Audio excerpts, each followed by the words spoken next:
Good afternoon. This morning I convened the largest, strongest group of countries yet behind a just and lasting peace in Ukraine. Now, a huge amount has happened since I brought leaders together at Lancaster House here in London. That was just 2 weeks ago. President Zelensky has shown once again, and beyond any doubt, that Ukraine is the party of peace. Vladimir has committed to a 30-day unconditional ceasefire, but Putin is trying to delay, saying there must be a painstaking study before a ceasefire can take place. Well, the world needs action, not a study, not empty words and conditions. So my message is very clear. Sooner or later, Putin will have to come to the table. So this is the moment. Let the guns fall silent. Let the barbaric attacks on Ukraine once and for all stop and agree to a ceasefire now. And let's be clear why this is so important. Russia's appetite for conflict and chaos undermines our security back here at home in the United Kingdom. It drives up the cost of living.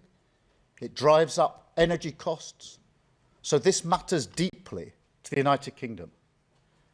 That is why now is the time to engage in discussion on a mechanism to manage and monitor a full ceasefire and agree to serious negotiations towards not just a pause, but a lasting peace, backed by strong security arrangements through our coalition of the willing. And we won't sit back and wait for Putin to act. Instead, we will keep pushing forward.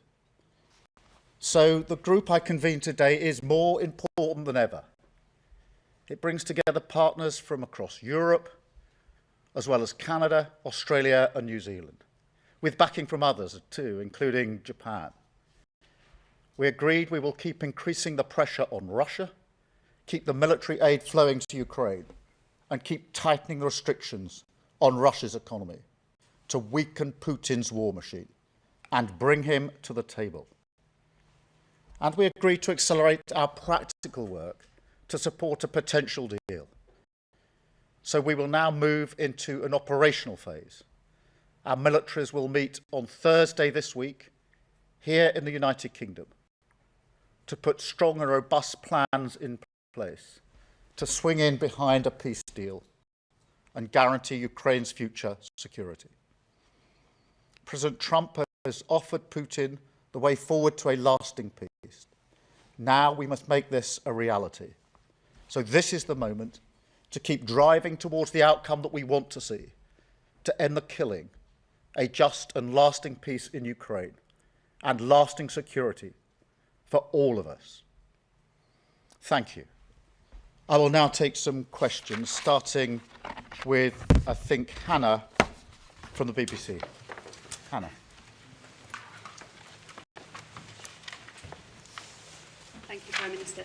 You've said now is the time for concrete commitments. Can you give an example of a concrete commitment that has been made this morning? How many countries have indicated they might put troops on the ground, for example? And a second, if I may, you're doing all of this work on what a peacekeeping force might look like. What if Russia simply won't accept one? Well, let me start from the premise that a lot has happened, obviously, since we had the meeting at Lancaster House just under 2 weeks ago, particularly developments this week in relation to the position of Ukraine. And the group that met this morning is a bigger group than we had 2 weeks ago. There is a stronger collective resolve, and new commitments were put on the table this morning, both in relation to the coalition of the willing in terms of defending the deal, also in relation to the wider point, which is the collective defence and security of Europe. So more commitments on the table this morning, and an agreement that we now move to the operational phase, which is why the talks on Thursday, the military talks, will become the next focal point.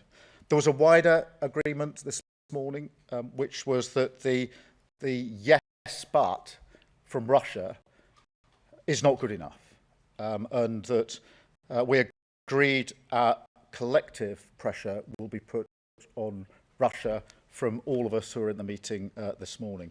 So I'd say overall we are successfully gathering political and military momentum. I think more widely there was an appreciation this morning that a wider argument that I've been making that goes beyond just the question of Ukraine is that Europe needs to step up in its own defence and security. And so we moved forward on that front today because some of the commitments that were made were beyond simply the coalition of the willing in relation to making sure that we can defend any deal in Ukraine if one is reached, but also a step up for the collective defence and security of Europe, which is a really important part of the argument I've been making about the era that we're now in. In terms of Russia's position, I think it's really important at this point that we put maximum pressure on Russia. This yes but is not good enough, and that's why the collective resolve this morning was to put pressure, and we can collectively put pressure on Russia. There were a lot of countries represented this morning, a very strong collective resolve. And so I think we've made real progress this morning, and that momentum and that resolve by a number of countries and making sure we continue to be forward-leaning is really important. Thank you very much. I've got Harry from ITV. Thank you, Prime Minister. What you haven't mentioned today is a US security backstop. Have you concluded that Donald Trump isn't prepared to provide a security backstop? And do you think that this coalition of the willing can defend Ukraine without the support of the US? And secondly, if I may, you've talked about a full ceasefire agreement. At the moment, President Putin is suggesting he's not willing to agree to a 30-day ceasefire. What hope have you got of getting a long-term lasting peace? Well, look, firstly, the position on the US hasn't changed. I've been clear that it needs to be done in conjunction with the United States.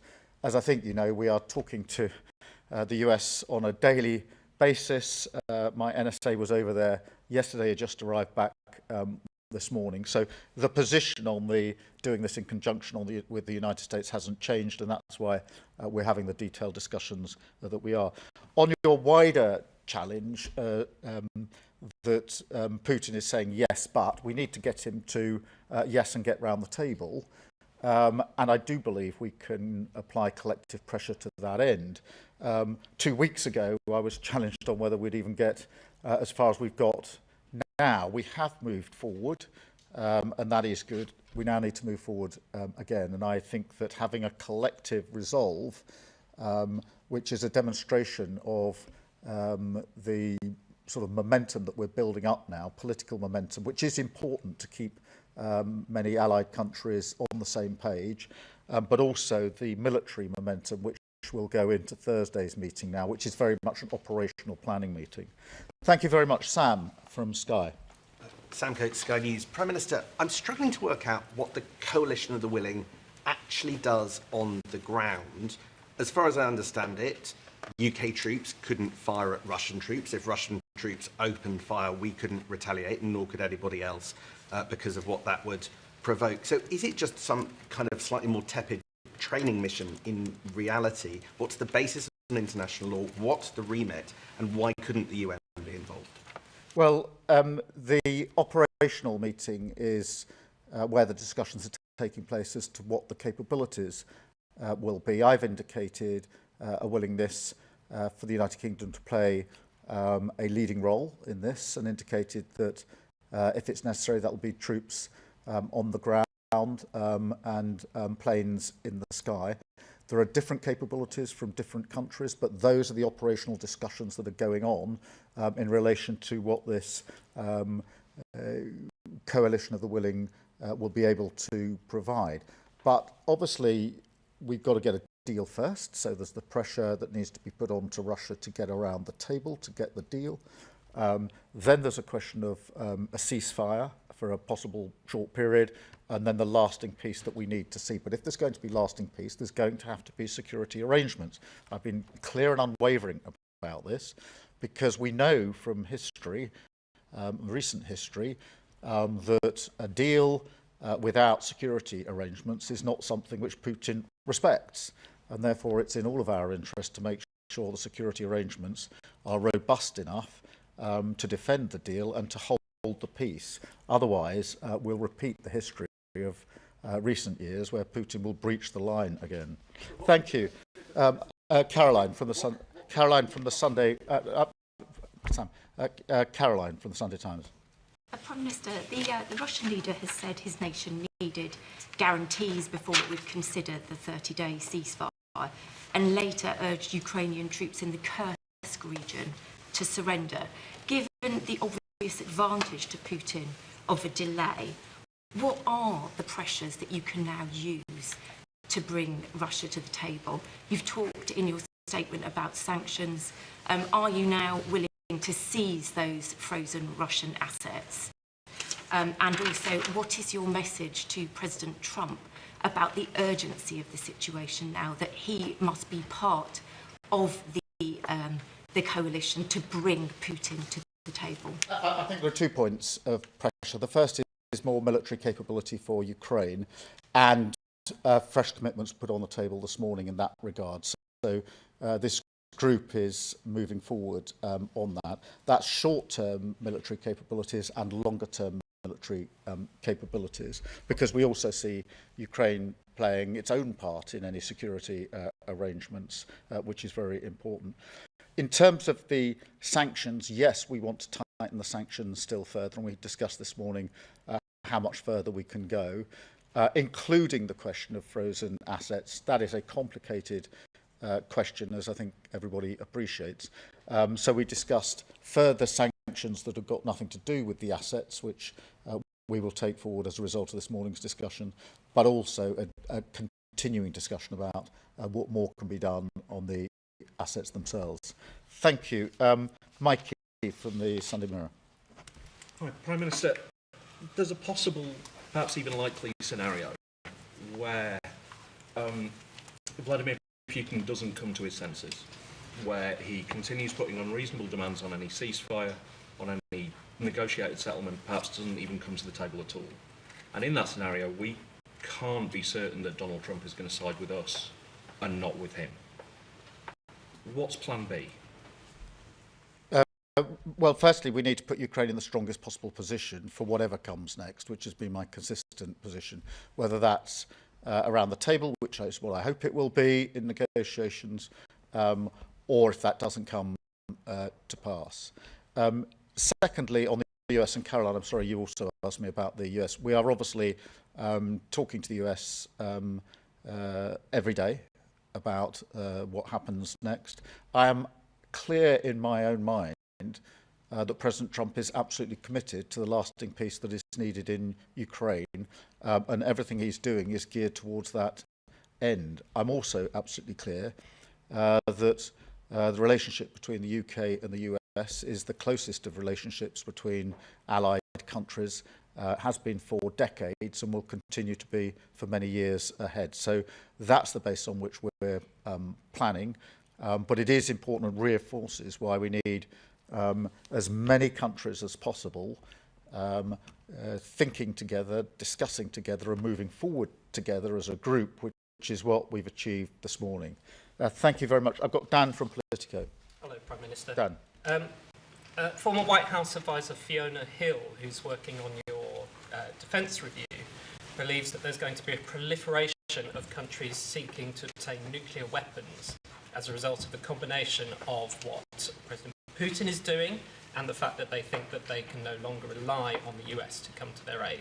So do you believe that's going to happen? What do you think you can do to prevent it? And if I may, given PIP benefit is not linked to work, how do you square making PIP harder to claim with your stated aim of getting people into work? Well, on the question of nuclear weapons, obviously our position is that we will do everything we can to prevent any increase in the availability of nuclear weapons. That's been a very clear and consistent position of this government and, to be fair, of previous governments in the United Kingdom. So that remains our position. Look, on welfare, I've made the principles clear enough. We need to support those who need support and to protect them, but at the same time we need to make sure that we support and protect those who need to and are able to get into work, which the current arrangements don't, I don't think, adequately do, and that's why it's important that we make the case for reforming welfare, which is what we're doing.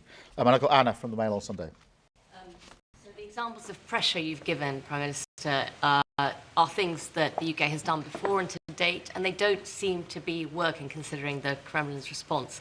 How are you concerned about that, and is there anything you're going to do to ensure that pressure is actually more effective, perhaps? Donald Trump has just announced specific travel bans for Russian nationals included. Is that something you're considering? Well, look, firstly, the effect of the sanctions on the Russian economy have been pretty profound. We shouldn't underestimate the impact that they've already had. And by doubling down and increasing the sanctions, that will cause even more pressure and pain on the Russians, in combination with what President Trump is indicating would be the consequences as he sees it and the action that he proposes to take. So that's quite a combination. On the question of Putin's position of yes, but we need to move that. But just as I stood here in London 2 weeks ago saying we need to move forward, we need to make progress, so I say it again, I don't accept that things are frozen as they are today and that no party can now be moved forward. I don't accept that for a minute. I think that if we apply pressure, we show collective resolve and some clear-eyed leadership on this, we can move this forward to get the parties round the table for negotiations. And what then needs to come out of that is the just and lasting peace that everybody wants, not least the Ukrainians, which is very important to the defence and security of Europe, and very important to the United Kingdom, because the impact of what happens in Europe always washes up on our shores, and it's already impacted us quite profoundly in the last 3 years. And that's why I think it's always important to appreciate that what's happening internationally is having a huge impact on us domestically. Thank you very much indeed. Thank you.